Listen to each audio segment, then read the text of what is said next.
করেছেন, ওটা নিজ উদ্যোগে করেছেন। ইনস্ট্যান্ট এখন তো আর আমি জানি না মসজিদের কোন ধরনের প্রয়োজন।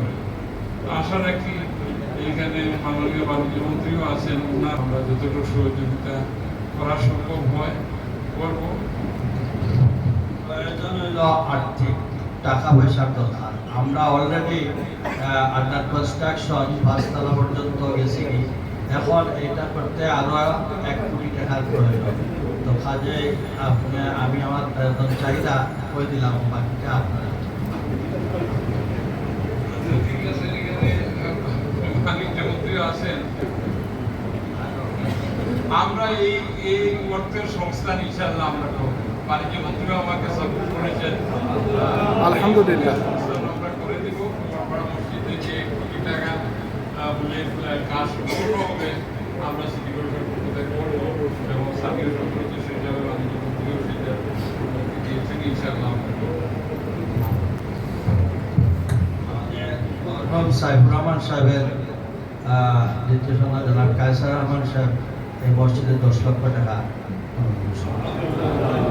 এখন আমি মসজিদকে আসলে আপনার ভাগ্য ভালো। রিলিজিয়াস অ্যাফেয়ার্স মিনিস্ট্রির সেক্রেটারি প্রায় 4 সপ্তাহ আগে আমার বলছে আপনার কোনো মসজিদও আমি সিলেট মসজিদও কিছু সংস্কার রান করেছে, কিছু আপনি বলতেন তা আপনার মসজিদ মানে আমি আইসে লাখ টাকা দিলাম। মুখ্যমন্ত্রী জনাব ডক্টর আব্দুল মুত্তালিব সাহেব। বিসমিল্লাহির রহমানির রহিম। মুসলিয়ান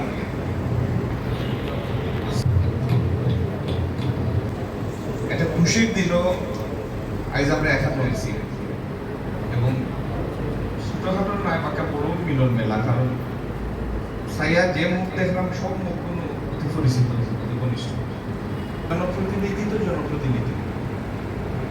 আজকাল পারিবারিক এত বিশেষ একটা অনুষ্ঠান থাকার পরেও আমার ভাই মাননীয় প্রবাসী কল্যাণ মন্ত্রী, শ্রমমন্ত্রী আরিফ ভাই তার মাথার সমস্ত কথাটা আইসে মানে জনপ্রতিনিধি যে বিধু থাকে, জিনিসটা একটা আকৃতি থাকে, এটার একটা দৃষ্টান্ত।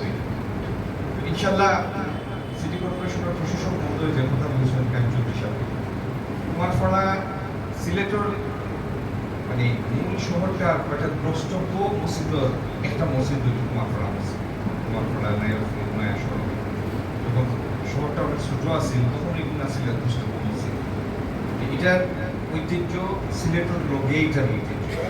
এই মসজিদ বড় হইত, প্রসারিত হইত, এটা তো খুবই আনন্দের কথা, সুখর কথা। ইনশাল্লাহ সরকারের তরফ থেকে যে অ্যামাউন্টটা তাই সাইজ হয়ে আরো তো 11 লাখ কমে গেছে, 10 লাখের 1 লাখ 11 লাখ কমে গেছে, 89 লাখ পাইছে।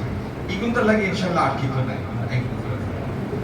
আর আপনারা সবাই দোয়া করতা যে প্রত্যাশা লইয়া আপনারা যারা আরিফুল চৌধুরী সাহেবও দায়িত্ব দিছেন, আমারও দিছেন এবং আমার মতো আরো যারা দিছেন, আল্লাহ তৌফিক দিতা আমরা যেন এই বক্তব্য আদায় করতে।